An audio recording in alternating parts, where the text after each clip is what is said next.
Alhamdulillahi wassalatu wassalamu ala rasulillahi amma ba'd.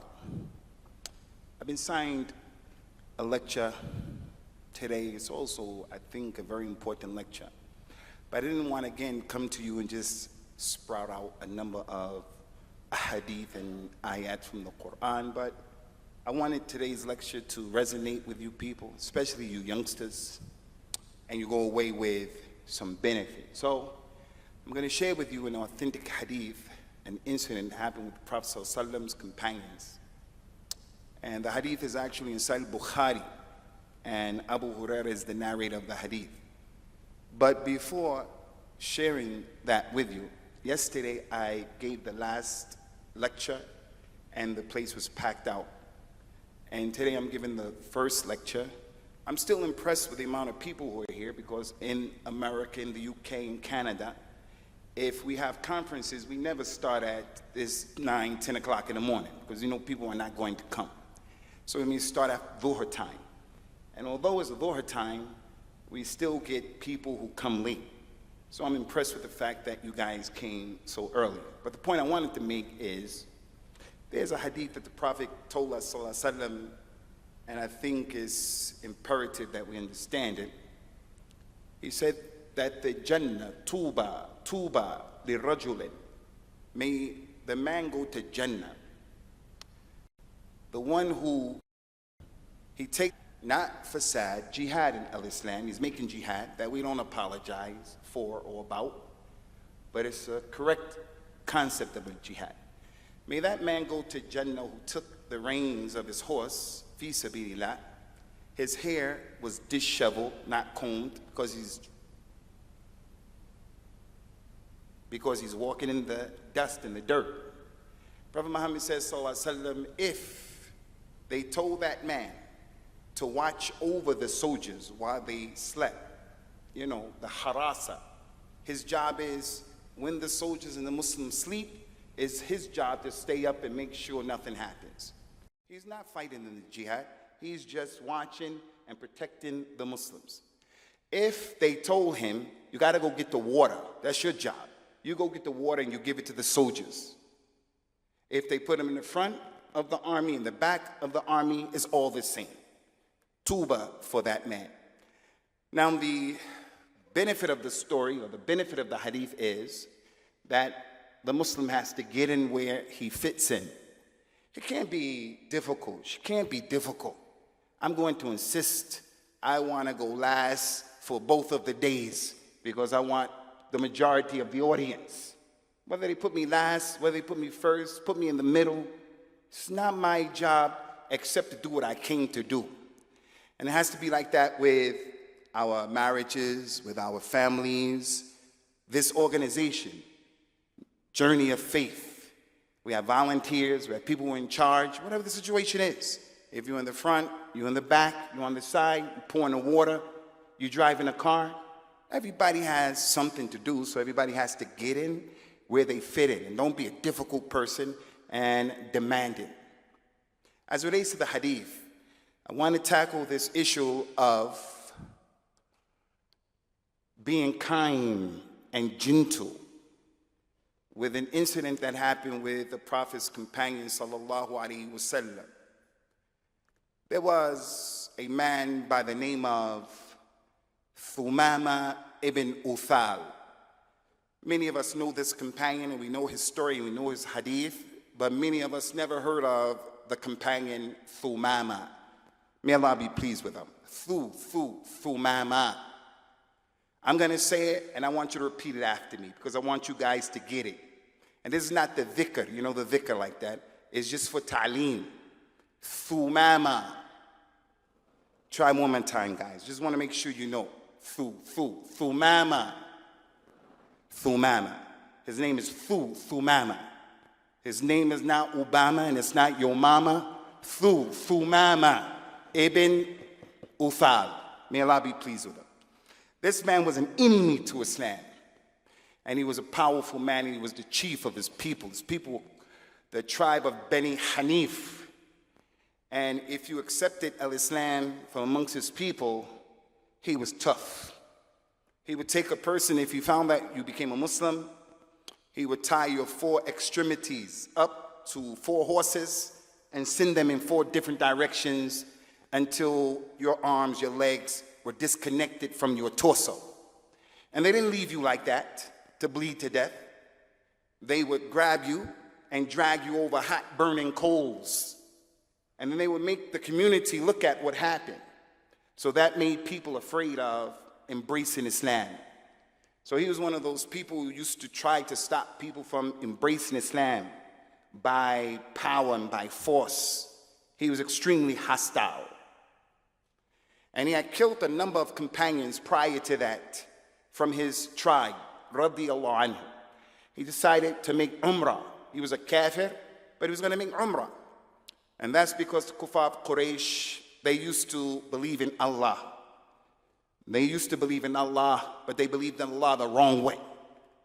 They thought that Allah subhanahu wa ta'ala, he had other intermediaries who can get them to Allah. They believed in the malaika, but they believed in the malaika the wrong way. They thought that the malaika were the daughters of Allah. Allah had relationships with the jinn, and the jinn gave baby girls. The kuffar of Quraysh believed in the books and the prophets before. They knew that there were some prophets and some books. When the surah Iqra bismi rabbika alladhi khalaq was revealed, our mother Aisha radiyallahu anha suggested to the Prophet ﷺ to go to her cousin Waraqa ibn Nawfal radiyallahu anhu. And the Prophet told him the story, sallallahu alaihi wasallam. When the Prophet told him the story of what happened at the mountain and he was being squeezed and what he heard, Waraq ibn Nawfal said, "Inna dhalika namus alladhi kana ya'ti ila Musa." That was Jibril, the one who has the secret. What's the secret? Revelation. And he used to come to Musa. So Quraysh knew about Musa. Quraysh knew about Isa.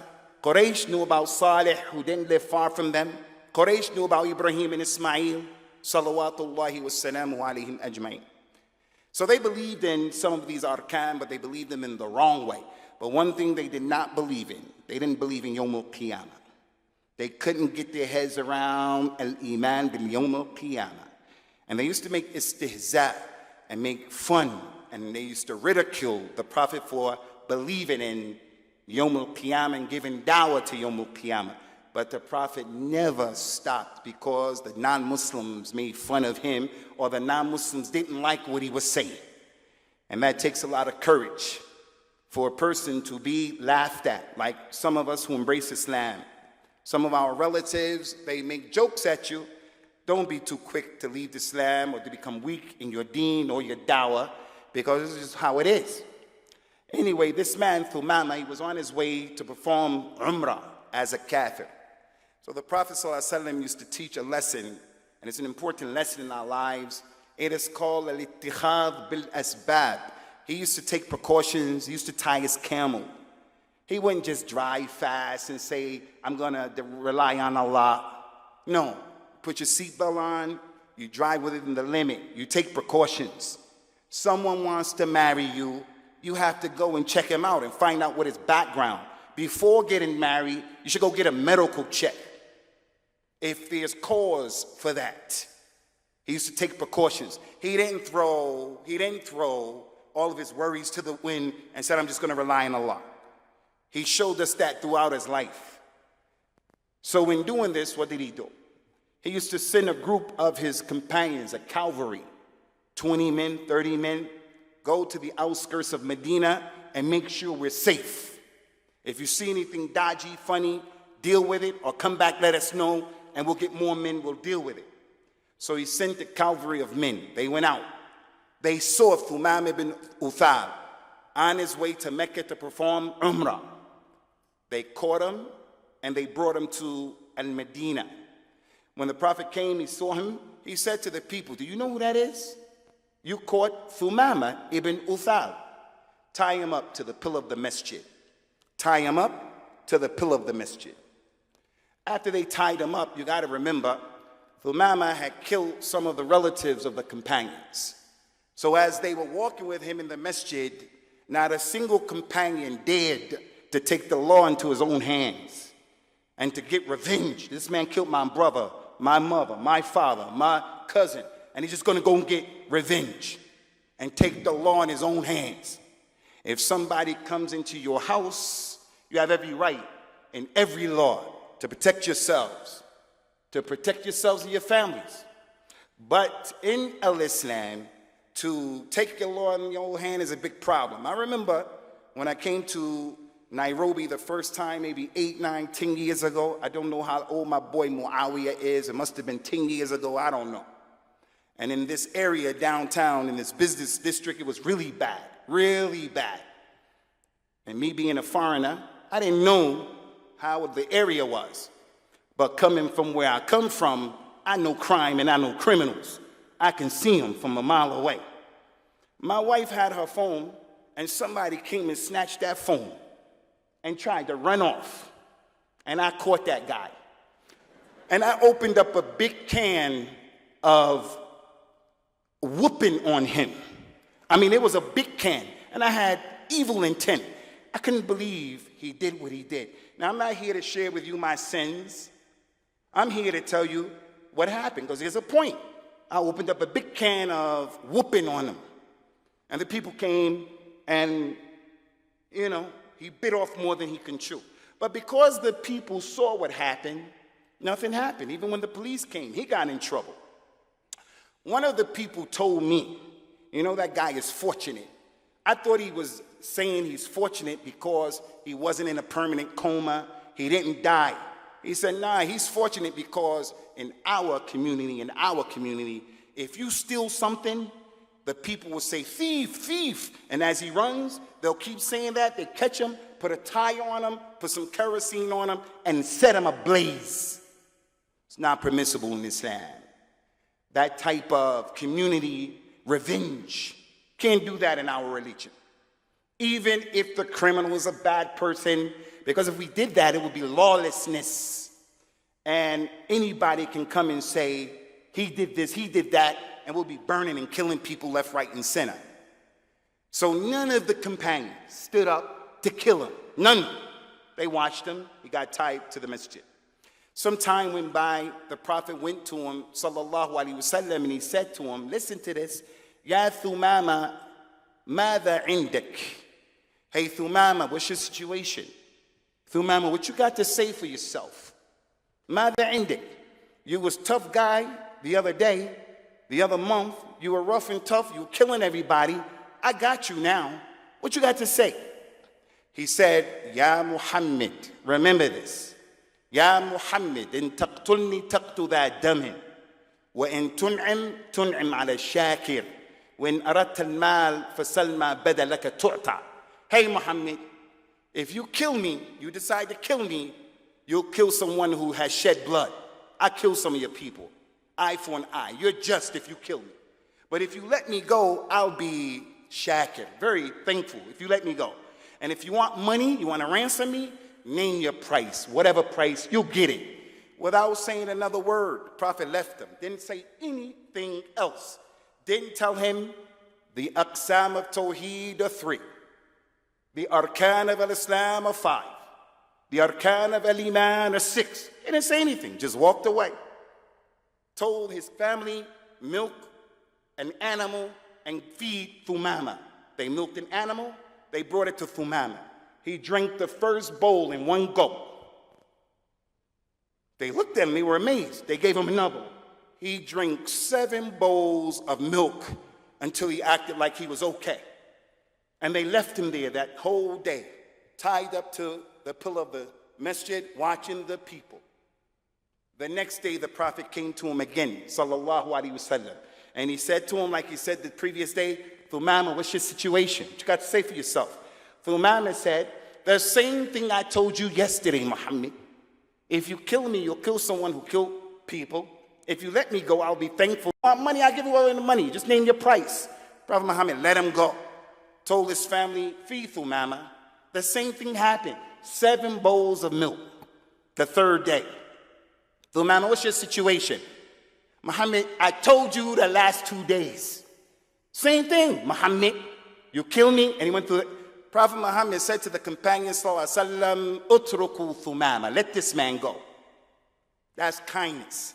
If it happened only one time in his nubuwah, it's a proof that he's a gentleman. And it's a proof of the benefits of gentleness, rifq. If that only happened once, but it happened a lot of times. So the non-Muslims are lying when they say al-Islam spread by the sword, meaning Prophet Muhammad compelled people to become Muslims, sallallahu alaihi wasallam. Now, if you mean it spread by the sword because it was Battle of Badr and Uhud and Bani Mustalaq and naam, spread, that helped it to spread, but he didn't come and force people to accept Islam. أَفَأَنْتَ تُكْرِهُ النَّاسِ حَتَّى يُؤْمِنُوا أَفَأَنْتَ تُكْرِهُ النَّاسِ حَتَّى يَكُونُوا مُؤْمِنِينَ. Ya Muhammad, will you force the people to be believers? It's not your job. لَا إِكْرَاهَ فِي الدِّينِ. You can't compel people to become Muslims. They be lying. Islam spread by the sword. There were many incidents where people deserved to get killed, and he let them go because there was a big picture, as you're going to see, inshallah. Let Thumama go. They untied them. As he was walking out the masjid, the people were watching him. Those people who their relatives was killed by him. Everybody watching him. And he's walking out a free man. And they don't know why. Again, not a single person got up to say, hey man, I'm taking the law into my own hands. I'm getting revenge. And the Arabs used to have this stuff in Jahiliyyah. You kill his brother, he's going to get you. You kill his father, he's going to get you. You can be in Mecca, you can be at the Kaaba, it can be the sacred month of Rajab, they're going to get you. They didn't play that stuff. But they let him go. Everybody was in the masjid doing their thing. And lo and behold, after some time, Thumama came back into the masjid. And you can see in his clothes that there was water. And you can see in his lihya, there was water dripping. Again, in his lihya. The kuffar of Quraysh used to have beards. Because even in Europe, one of the signs of a man being a man, it's like, you got more muscles, One of the signs of being a man, even in Europe with white people, was that a man had a beard. Those of you who have been to some of those Scandinavian countries, you'll find they still hold on to that. It's a sign of being a man, a sign of rajula, even in Jahiliyyah. Even in Jahiliyyah. Now some of us, and I have to say this, you better watch out as it relates to how we're developing our sons. Some of us, if you can imagine this, you throw your son a ball, he can't catch the ball. I don't say that's a kabira from the kaba'ir. And I don't say that the father is a bad father. But we have to train our sons. For an example, when we slaughter on the Eid, we have to train them. We had a sister in my community who didn't want to give her son the khitan, one of the fitras of al-Islam. And she started talking against and bad about the khitan. One of the reasons she didn't want to give the khitan was, she said that it's going to be a lot of blood. My son is going to bleed. That kind of bleeding is from the deen. It's like a person getting his tooth taken out. A person doing a hijama. Every time there's blood doesn't mean it's a bad thing. Point is, one of our sons, you give him the teacup, the teeth cup, with the thing on it right here. And he's drinking it with his pinky like this. You have to watch out for stuff like that. You got to watch out. You have to look at your boy and make sure he's walking a particular way. And his demeanor. So when Thumama had that beard and they described that beard, it has a meaning to it. Muslims didn't start cutting their beards. Africans didn't cut their beards until we were colonized by Europeans. And now, Europe and whatever white people are doing, then that's a sign of being developed. That's a sign of progress. And things that come from our culture. Even if it's non-Muslims, even non-Muslims. Non-Muslims have nice culture, some of them. In the hotel I'm staying in, the guy is going upstairs with me to my room and he works in the hotel. I said, what's your name? He said, Edward. What's your last name? It was written. I can't remember. I said, what does the name mean? He said, it's the one who was born when his father was out taking care of the cows. I said, man, that's a nice name. Has a deep meaning. I was just saying that. To me, it doesn't mean much, but our names have meanings. But when we become people who are detached from our background, our culture, we look down and we're embarrassed about who we are and where we come from. And that's why in Africa we find, in many places, African women dyeing their skin, wearing wigs, just behaving in a way that's not acceptable. Anyway, the Usamah came back, walked to Prophet Muhammad ﷺ, and he said to him, I bear witness that there's no God worthy of worship except Allah, and I bear witness that Muhammad is his slave and his messenger. And then he said, Ya Rasulallahi. Before he was calling him, Ya Muhammad, he said, Ya Rasulallahi. There was never a face that I hated more than your face, but your face is the most loved face to me now. He said, there was never a town that I hated more than this town, Al-Medina, because of what it represented, Al-Islam, Uhud, all of these things. I never hated a town like I hate this town, but now this town is the most beloved town to me. There was never a religion that I hated more than your religion, but now your religion is the most beloved religion to me. Ya Rasulallah. I was on my way to perform Umrah when my brothers from the Calvary, now they're his brothers, when my brothers from your Calvary caught me. So I was on my way to Umrah.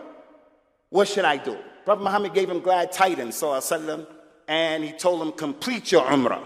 Complete it, continue, but sit down. He sat down. He said, bring some milk, bring something. They brought a bowl of milk. They gave it to the Prophet ﷺ. On the right side of the Prophet is someone, on the left side of the Prophet is someone, and in front of him is Usamah. The person brought the milk and gave it to the Nabi. So that means that the person on the right side of the Nabi was on the right side, was the one who that guy should have started with, because we start with the right. Start shaking hands with the right. Start hugging with the right. But if there's a Sheikh in the audience, if there's your father, your uncle, someone of power, someone of importance, you don't have to start on the right. You can go to that one who is got some special position. So he gave the milk to the Nabi sallallahu alaihi wasallam. Rasulullah didn't drink. He gave it to Usamah. Usamah drank some of the milk after saying Bismillah and passed it on. He didn't drink all of it. He drank some of the milk and passed it on. Rasulullah smiled. Anytime he smiled, anytime he did something different, the companions were tulab al-ilm. They want to know, Ya Rasulullah, why are you smiling? They didn't let the hadith just come and go like that. They want to know about it. They heard a hadith they didn't understand. They read a hadith they didn't understand. They saw some, Ya Rasulullah, why are you smiling? He said, I'm smiling because the believer, he eats for one intestine. And the kafir or the munafiq eats for 7 intestines. Yesterday, Usamah was a non-Muslim. And he drank 7 times. Because he was on the minhaj of me, myself, and I. It's all about me. The mother is a single mother. She has 5, 6, 7 kids. This is in the UK. 5, 6, 7 kids. She's divorced, single mother. Dad is not helping her at all. The eldest child, 18, 19. Doesn't work. He's trying to get money from his mother. What does he want? Oh ma, I want you to buy me a pair of trainers, some sneakers. Michael Jordans, they cost 300 pounds. Lady said, I can't afford that. You have 4 or 5 other brothers and sisters, but he's on that me, myself, and I minhaj. And he creates all kind of confusion in the house with these kinds of demands. Usamah wasn't on that minhaj. He knows the condition of the Muslims. He saw that they were fuqara masakin. So the Prophet told them, you see what happened? The believer eats for 1 intestine. He worries about other people and their comfort. The munafiq, kalla, he eats for 7. Usamah got up and he left. He went to Mecca. Before Usamah got to Mecca, the news reached Mecca that Usamah became a Muslim. And that goes to show, Ikhwani, this issue that we have today about false reports about Islam, about Muslims are terrorists. The religion of Islam is this and that, especially in the West. You got to see it in the West. But it's in some of these other countries, the way that they deal with us. False propaganda was way back then. Reached Mecca before Usamah got there. When Usamah arrived, the chiefs of Quraysh came out to meet him. And they said to him, Ya Usamah, we heard that you became a Sabi'i, a person who changes religion. You were with us, you were kafir, mushrik with us, Quraysh. Now you're a Muslim, you're a Sabi, a disbeliever. They wanted Usamah, as I told you, to start tap dancing and apologizing for being a Muslim and apologizing about Islam. In the UK, Ikhwani, we have some people, they got PhDs. They're professors in Harvard University, in Cambridge University, professors in the big universities, Muslims. They say things like, you know, the narration said that the Prophet ﷺ married Aisha at the age of 9. He consummated at the age of 11. Since Bukhari, they say, no. You see, these hadith are a problem. When they printed it, printed the book, it was supposed to be 19, but the one fell off. That's why it's 9. And he consummated at 11. It's supposed to be 21. No. As a Muslim, part of my iman in the prophets, part of that is, the prophets are the best people to marry our daughters. I have a baby. Her name is Arwa. She is the apple of my eye. Arwa must be about 7, 8. If I go back to the UK, and when I go to the UK, Isa ibn Maryam, salawatullahi wa salamuhu alayhi, he came out of my house. If Isa ibn Maryam came out of my house and he said to me, hey, Abu Usamah, I married your daughter Arwa. I didn't have any witnesses and you weren't there. Now, obviously, he's going to prove to me he's Isa ibn Maryam, because if he's not Isa ibn Maryam, what I did to that guy in Kenya is going to be nothing. A walk in the park to what's going to happen to that guy. But he's Isa ibn Maryam. He proved that. Isa ibn Maryam. I'm going to say, Alhamdulillah. Isa ibn Maryam marrying my little precious baby, Arwa. Not because I'm better than all of you, but that's going to be everybody's position. There are people here who won't marry someone who's not from their tribe. I don't care how much money you have, and I don't care how cute or beautiful you are, what your job is, you ain't marrying from my tribe. And they have that asabiya, you know, from their kabila, that stuff. But if Isa ibn Maryam came, and they knew that was Isa ibn Maryam, everybody here, I speak on your behalf, everybody's going to say, welcome, welcome. Because he's a Nabi, he's a Rasul, he's been sent divinely from Allah subhanahu wa ta'ala. When those people came to Usamah, they tried to make him scared. They wanted him to apologize for his Islam. Yuriduna in yutfiu, you know? They want to blow on the light of Allah. They want to blow it out. Like this. They think they can do that and Islam would just stop. But it does stop in the lives of some people. You want to work here? You can't wear hijab. She says, okay. We want to work here? You can't pray. Okay. You want to work here? You can't go to Jummah. You say, okay. You want to work here? Hide your Islam. Some people will say, okay. But destroying the religion of Islam by just blowing on it, it's not going to happen. Because Allah is going to protect this deen until He sees fit where the deen is going to be so weak and then Yawm al-Qiyamah is going to start. Usamah, what did he say? Usamah said, no, I'm not a Sabi'i, but instead I became a Muslim with Rasulullah sallallahu alaihi wasallam.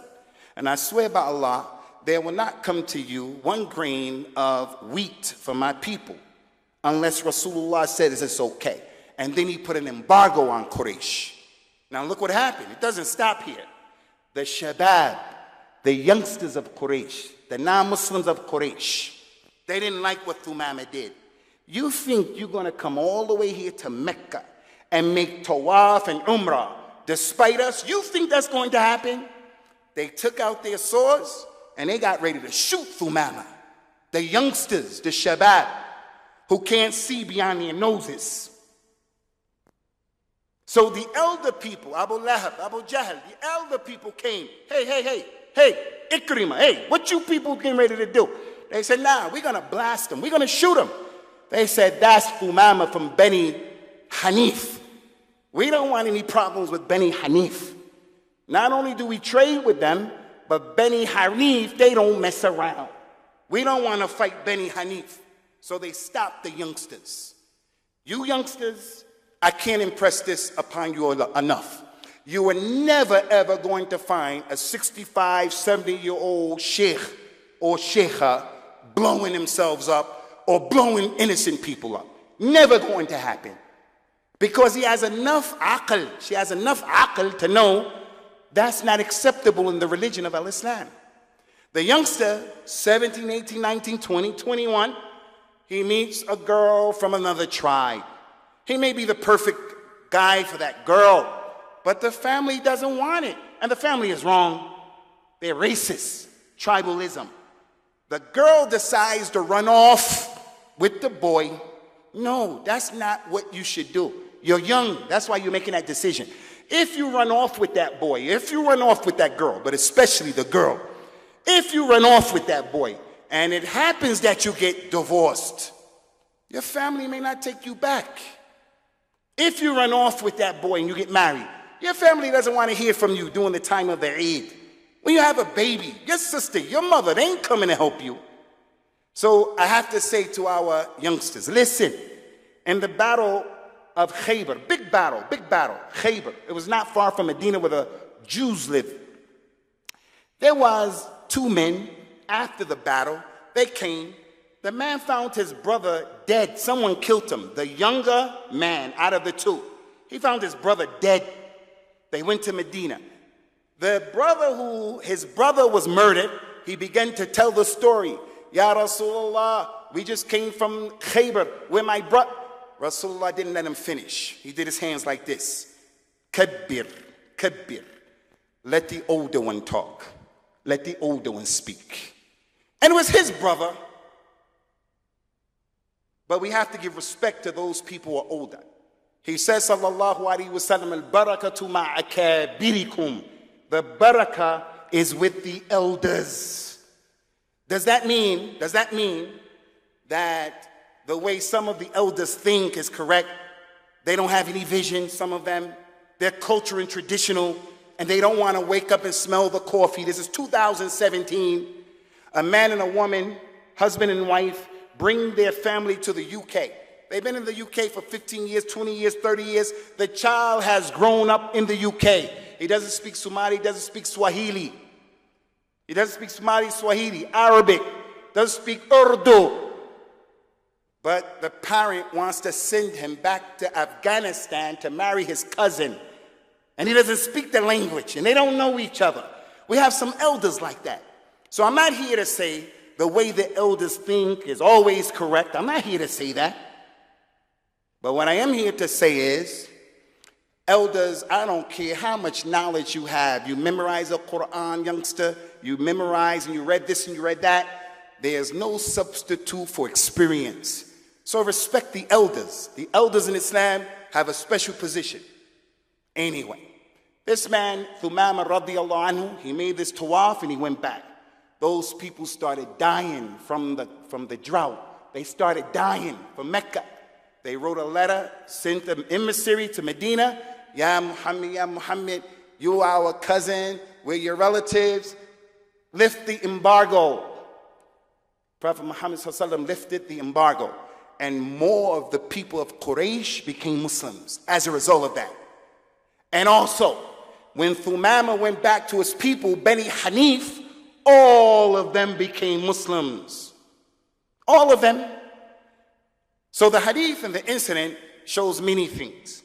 At the top of this, what we're talking about right now, being easy and gentle with people, even your enemy, even the person who deserves that you deal with them in a rough way. He said that Allah is gentle, and He loves gentleness. He loves it. He said gentleness was never put inside of something in your marriage, Gentleness was never put inside of that except it made it beautiful. I don't know about you. I don't know. But I tell you about myself. When I was little, I was bad. But I was bad because they used to beat me, whether I did it or not. My auntie would beat me. This one would beat me. I said, okay, you're going to beat me. I'm going to do things to get the beating for it. Now, my father used to slap us, especially me. That's how I grew up. And I said to my brother, especially to my sisters, when I get big, I'm going to knock him out. And that's how I felt about him when I was young. Because he created that in my mind, in my spirit. Alhamdulillah, when I became a Muslim, we have a very good relationship. I ask Allah to guide him and my mother. But we don't want our fathers or our mothers to be like my father. The only language we understand is slapping people, slapping the kid, killing his spirit. All we can say are those kalimat that are not good. You're a bum. You'll never be anything. The mother says, you're a bum just like your father was a bum. Can't talk like that to our kids. We have to sit down and communicate with the intellect of the kid. Sometimes you have to be rough and tough. I'm the boss, and this is what's going to happen. And sometimes you just have to be like that because you're the Amir. And you don't have to explain to your kid. I have to explain to my son, Ismail, 5 years, 6 years old. He said, I don't want to go to school today, Abby. I don't want to go to school. I said, man, you're going to school. But why? Why I got to go to school? I don't have to sit there and tell a 6-year-old why he has to go to school. I just look at him and do like this. And he realized I got to go to school. So my point, guys, is those shabab, you guys have to relax. You have to relax. And you have to look at and listen to what the elders are saying. And if your family elders, your tribal elders, the elders of your community, they tell you, don't get married, don't do that, don't do that, then eat humble pie and bite the bullet and let it go. And remember the hadith. Anybody who leaves something for Allah, min taraka shay'in lillahi, awwadahu Allahu ma huwa khayrun minhu. Anyone who leaves something for Allah, Allah will give him what is better. The man thinks because of his inexperience, the young guy, oh, I can't marry her. She's the greatest thing since apple pie, sliced bread. There's no other love in my life. And this is one of the benefits of this story as well, this incident, that you have to stay balanced, balancing your love, balancing your hatred. Thumama used to hate the Prophet ﷺ, used to hate his face, hate his religion, hate his city. But now, just like that, between night and day, he became the most beloved person to him. He says, sallallahu alayhi wa sallam, ahbib habibaka hawnan ma, asa an yakun baghidaka yawman ma. Love your habib, whoever you love them moderately. Relax, love them moderately. Because the day may come where that person becomes your enemy. And hate your enemy moderately. Because the day may come when that individual becomes your habib. So the young girl, again, no experience. And then she meets a guy, young guy. And that guy, he's a player, really. But she don't know. She ain't got no experience. And he's talking all that yin-yang. And he says corny, dumb things to the young girl like, you know, if you was a booger, you know a booger, makamasi. If you was a booger, I would pick you first. And you know what she says? Oh, he loves me. Oh, he loves me. I would be upset if someone said that to my daughter. You say my daughter is like a booger makamasi. You're going to say that to her? And that's supposed to be romantic, man? No way in the world you're going to marry my daughter. Because something's wrong with you. That's not romance.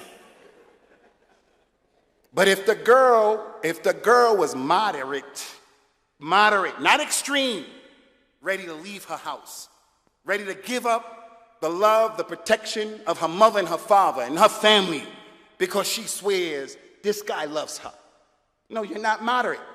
And another thing, with this being a person who's not moderate, if you love someone too much, you'll tolerate what you normally should not tolerate. gives you a black eye, he's cheating, drinking alcohol, so many things. And because you love him, you turn the other cheek. Or the man, for that matter. He loves the lady so much, and she comes home at 12 o'clock at night, 11:30 at night. And when she comes in the door, he can't even say, hey, where you been? And then when we find out about it, his brothers, his father, he says to us, but I love her. You know Majnoon Layla? No. That type of love in Islam is a problem. So love people moderately and hate people moderately as well. Because if you hate someone too much, you'll never take the truth from them when it comes.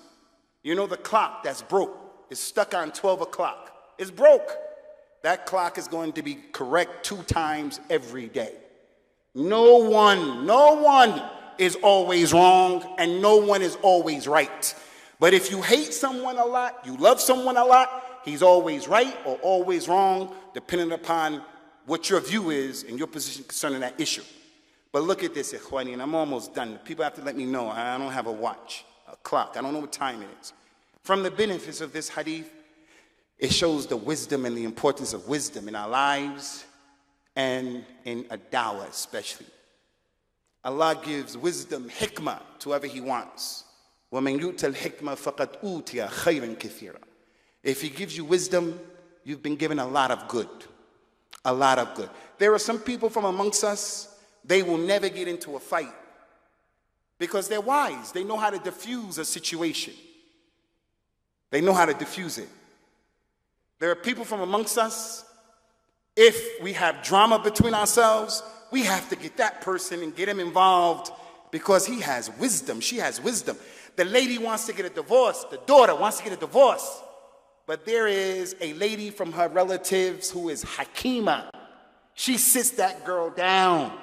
And with her hikmah, her wisdom, she gives that girl that hikmah, especially in dawah. The Prophet could have easily, sallallahu alaihi wasallam, told Abu Bakr, who had money, Uthman, who had money, Abdurrahman ibn Auf, who had money, Abu Talha al-Ansari, who had money.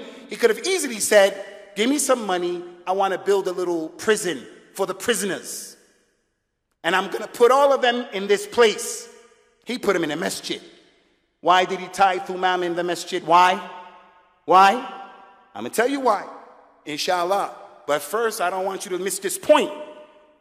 By Thumama being in the masjid, and he didn't kill Thumama. Thumama deserved to be killed. He said that himself. He deserved to be killed because he killed people. But what's the benefit in killing him? If he killed him, okay, that's adl. But by not killing him, there's a bigger maslahah. All of Bani Hanif is going to become Muslim. That's another alliance that he has. He's getting stronger and stronger. It is not about blood. Some of these crazy people. Blood. As soon as I become a Muslim, they tell me, you got to get a khitan. Hey man, don't tell people that. There are important issues. Find out what that man's background is and where he's going. Everything is blood with us, Muslims. And if you lose Islam, if you leave Islam, we're going to chop your neck off. We're going to kill you right in the UK. No, you have to weigh the masalih and the mafasid, the benefits and the harms. And by not killing him, there was a lot of benefit because he put him in the masjid. Look at the benefit. When Thumama was in the masjid, Thumama didn't hear any dawah from the Prophet ﷺ. Now pay attention, Ummah al-Islam. Listen to this. This incident shows al-af'al ablagu min al-aqwal. Actions speak louder than words. Words are important. The man came and he said, Ya Rasulullah, tell me something that I only can ask you in Islam. Tell me something. Prophet Muhammad said, Qul amantu billahi thumma istaqim. Say, I believe in Allah, and then be upright. You have to say, ijma' the ulama. If a non-Muslim wants to become a Muslim, he has to say the shahada with his tongue. He can't say, innamal a'malu binniyat. I believe, la ilaha illallah in my heart. You have to say, la ilaha illallah, Muhammad Rasulullah, you're not a Muslim. So words are important. Prophet Muhammad was sitting with a man Another man walked by. Rasulullah said, the man said, Ya Rasulullah, you see that man? He said, yeah. He said, Wallahi, I love him. Rasulullah said, did you tell him that? He said, no. He said, tell him. Because if you love him and you tell him, it will cause your love to endure and to be sustained. So our religion is, when you love someone, you should tell them, verily, I love you for Allah. So I love my mother. She's a non-Muslim. I should say that to my mother, but I got to show her that more. I think all of you love your mothers and your wives, your kids, but we got to show that to the people. Because you could say you love, but you're cheating on her. It's a problem. I love, but you're not giving them tarbiyah in the deen. I love, but you have an uquq al-walidain. Your parents can't even get in touch with you when they need you. Actions speak louder than words. And that's why the Nabi never said words to Usamah. All Usamah saw was what the companions did. 3 days. It could have been Monday, Tuesday, Wednesday. Could have been Friday, Saturday, and Sunday. It's irrelevant, but imagine. He's tied up in the masjid, tied up. At Fajr time, Bilal ibn Rabah makes the adhan. Now, at 5 o'clock in the morning, we pray 5:30. We pray 5:30 these days here. Bilal will get up, he will make the adhan early in the morning, and Usamah is there. Usamah must have been thinking to himself, you know what? Where I come from, if a black man got up this early in the morning and started screaming out like that, we're going to deal with him. But Muhammad and his companions, no, they don't deal with him like that. Instead, they come to the masjid at Fajr time. And when they came into the masjid, everybody got in the row. Whoever got there first, white, black, Arab, whatever, rich, poor, they got in the row. The people who had money weren't the ones who occupied the positions. And it was the sunnah of the Prophet ﷺ. He wouldn't just say Allahu Akbar and start praying. He would say a lot of things to straighten out the lines. Sometimes he would send Umar down that row, and sometimes he would send Bilal with Umar down that row, and they would pull and push people to straighten out their line. Now we can understand Umar pushing someone, pulling someone from the Arabs. That's Umar. But Bilal ibn Rabah would go down the row. People who were from Mecca, from Quraysh. Bilal is a former slave. He's pushing and pulling people and touching them. And Usamah is watching that. And Usamah must be saying, what kind of religion is this? Where these people would allow the black man to touch the ashraf of Quraysh. This is something special, something unknown to the Arabs. So they saw the brotherhood between the Muslims, to the point that Usamah didn't drink all of that milk. He said, I have to leave the milk for other people, for my brothers. Other people for my brothers. So there are many issues and many benefits from this hadith of Usamah. Those are the ones that I wanted to share with you. But there's one that I just want to take 1 minute. 1 minute. Usamah used his strength and his ability to make his people, or cause his people to come into Islam. And he also used his position, that grain. I'm not going to give you people this grain anymore until Rasulullah allows it. That goes to show that the Muslim, whatever his profession is, whatever his vocation is, whatever his situation is, he's a minister, then use your power to help Islam. He's a carpenter, a chippy, electrician, then offer your services to the masjid. He's doing law. The masjid has a dispute over some land, then come and represent the masjid for half price, or give us a break. He has a store. Send toilet tissue to the masjid or whatever. Do whatever you can do, Abdullah, Amatullah. Do what you can do here in Nairobi to help your religion. Don't be one of those people who just sit back, relax, and you're watching other people do the work. It's about the speaker and the Sheikh. No, it's about all of us. And that's why I began with that hadith that I just heard yesterday. I never heard that hadith before. And that hadith is, whether you're in the front of the army, in the back of the army, giving water to the army, protecting the army while they sleep, is not important. What is important is you get in your lane, you get in where you fit in, and you help Islam. You help this religion. Don't let your position just not benefit our community, our ummah, and individuals. I may not see you guys again after this. Allah knows best. It's my last talk. But I will leave this place saying to you, the only Islam that Allah is going to accept from us Yawm al-Qiyamah is the Islam that is similar to Abu Bakr, Umar, Uthman, and Ali, and the rest of those companions. May Allah be pleased with them. So study about their way and hold on to their way and defend their way. And defend their way with moderation, tolerance, and ease, and not be apologetic, but the way of the companions. That is the way of al-Islam. Subhanakallahumma wa bihamdika wa ashhadu an la ilaha illa ant. Astaghfiruka wa atubu ilayk. Assalamu alaikum.